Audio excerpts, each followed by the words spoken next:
specialisti che hanno una risonanza magnetica.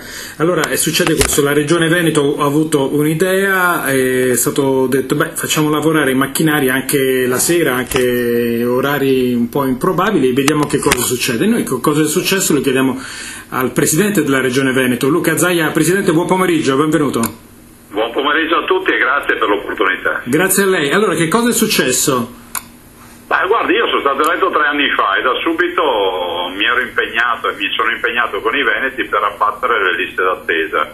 La vera sfida, secondo la quasi totalità dei miei interlocutori, era quella di comprare più macchinari, più macchine e farle lavorare di più.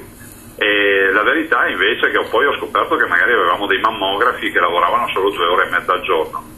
Da qui è partita tutta un'iniziativa, una trattativa che si è concretizzata, e per questo ringrazio tutto il personale della sanità del Veneto. Con il 1° di settembre tutti gli ospedali il lunedì, mercoledì, il sabato e la domenica sono aperti dalle 8 alle 24 per ovviamente la grande diagnostica, e questa è una grande rivoluzione anche culturale nella sanità. Siamo i primi in assoluto in Italia, e mi permetto di dire anche all'estero, visto che ho considerato che ci chiedono informazioni anche da oltre Alpe. Dunque dalle 8 del mattino alle 24 è possibile fare una risonanza magnetica, una mammografia? No, scusi, mi perdoni, mi sono espresso male io, dalle 20 alle 24. Diciamo oltre...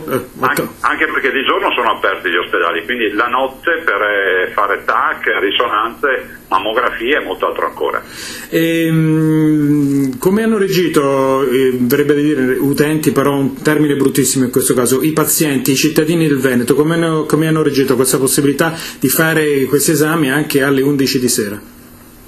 Le potrei dire che se togliessimo questa opportunità scatta una rivoluzione in Veneto, nel senso che quando io ho pensato a questa opportunità ho pensato che di notte le strade non sono congestionate, arrivi all'ospedale e trovi il parcheggio vuoto, entri in ospedale e trovi l'ospedale non congestionato dal traffico quotidiano.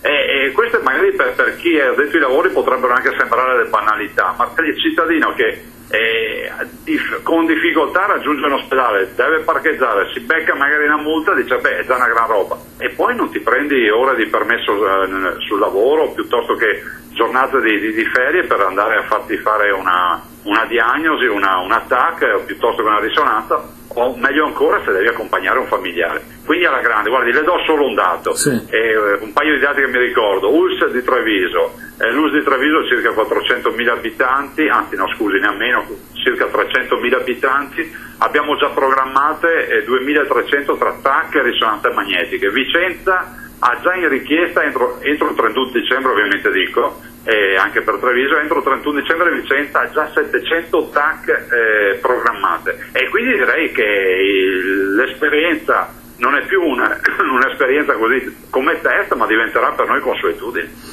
Comprare altri macchinari chissà quanto sarebbe costato, invece gli straordinari in quanto possono essere valutati? Ma guardi, noi abbiamo fatto un grande accordo, ringrazio il personale infermieristico, i medici, gli amministrativi, si è fatto un accordo che costa circa 30 milioni di euro all'anno, e le dico 30 milioni su un budget di 8 miliardi e 4.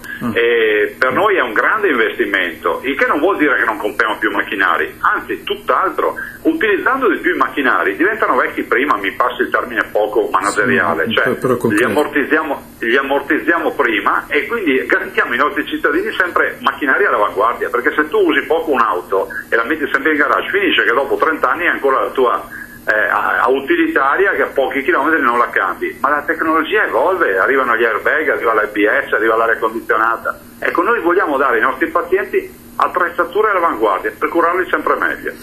Le file sono scomparse, stanno scomparendo? Le file quindi stanno scomparendo? Guardi, le dico con tranquillità che in questi 3 anni, grazie al lavoro dei nostri operatori che hanno sposato questa sfida, perché poi noi abbiamo un'azienda che eroga servizi alla persona, noi non è che sforniamo bulloni o verghe d'acciaio, e le dico solo che da noi una mammografia definita urgente, perché poi anche lì se i medici scrivono urgente in 24/48 ore con un minimo di disponibilità di orari e di spostarsi in auto, gliela facciamo a una signora, e penso che questo sia un grande segnale di civiltà. Le faccio l'esempio della mamma, ma potrei parlarle della TAC fatta con la stessa rapidità una settimana in caso di TAC urgenti o risonanze e così via. Sì, sembra fantascienza. Ma gli altri non è fantascienza. No, per chi non è abituato sembra fantascienza, ma gli altri presidenti di regione che le hanno detto? Ma guardi, i miei colleghi sono attenti anche perché i budget sanitari e la sfida della sanità è la prima sfida che ha un presidente di regione. Non a caso i presidenti di regione si occupano della sanità in prima persona, hanno dei validissimi collaboratori che sono gli assessori, ma poi alla fine se c'è un guaio lo devi affrontare tu che sei il governatore, perché comunque rappresenta la vera sfida. Sono attenti, chiedono informazioni e io sono convinto che il Veneto avrà il merito di aver inaugurato un nuovo corso. Vedrà che nel giro mi rovino di un anno al massimo tutti gli ospedali in Italia avranno, quantomeno anche se in maniera simbolica, magari i più disgraziati, i più sgangherati avranno comunque il servizio notturno. No, poi se anche fosse nei capoluoghi di regione basta, capiamo già quanto potrebbe decongestionarsi tutto il problema delle code. Insomma, se il meccanismo, capiamo che a qualcuno possa sembrare anche una cosa scomoda andare a fare un esame la sera, però se funziona, se la risposta c'è, se le file vengono più che dimezzate, perché no? Poi insomma non c'è traffico, si trova parcheggio, cosa c'è di meglio? Ma guardi, aggiungerei anche di più se mi permette. Lei immagini solo, io l'ho detto, l'ospedale non congestionato dalla quotidianità, però possiamo anche fare un altro breve ragionamento, cioè per me il futuro della sanità è che di giorno curiamo i ricoverati e di notte curiamo l'utenza esterna. Io arrivo di notte e so che comunque i ricoverati stanno dormendo, stanno riposando. Questo vuol dire che comunque ho la struttura concentrata assolutamente su quello che è l'utenza esterna. Di giorno c'è una commistione, c'è comunque anche a volte confusione, perché c'è l'urgenza, c'è il malato che chiama, c'è l'infermiera che entra magari nella sala TAC e dice guarda che c'è un malato che forse lo inviano in urgenza. Cioè lei capisce che cambia il mondo. Per noi è una grande rivoluzione, è una grande sfida e ce lo diciamo da soli, la stiamo vincendo questa sfida. Senta, se le faccio una domanda sul congresso della Lega, cambia d'umore?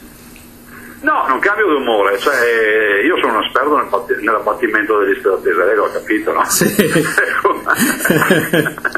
Per cui mi passi questa battuta, guardi, a me sembra una cosa anche qui epocale, anche da imitare, mi creda che non faccio una difesa partigiana del mio partito, lungi da me da fare ste robe, dico semplicemente che questo segnale di far votare tutti i militanti, che sono migliaia, direttamente in un congresso, dà la dimostrazione anche di mettersi in discussione fino in fondo. Io lo vedo come un grande segnale e io penso che se tutti facessero così si finirebbe con tutte queste notizie sulle correnti, sui candidati di Tizio, di Caio, di Ciccio, di Sempronio.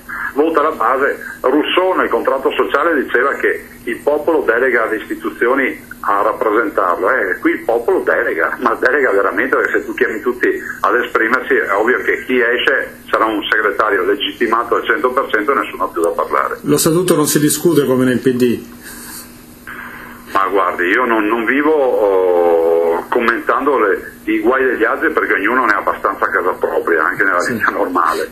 Penso semplicemente che comunque maggioranza e opposizione hanno una regola costante: una buona maggioranza non può avere una cattiva opposizione, nel senso che io dico sempre, io ho sempre fatto l'amministratore, per questo dico che non ho fatto il politico.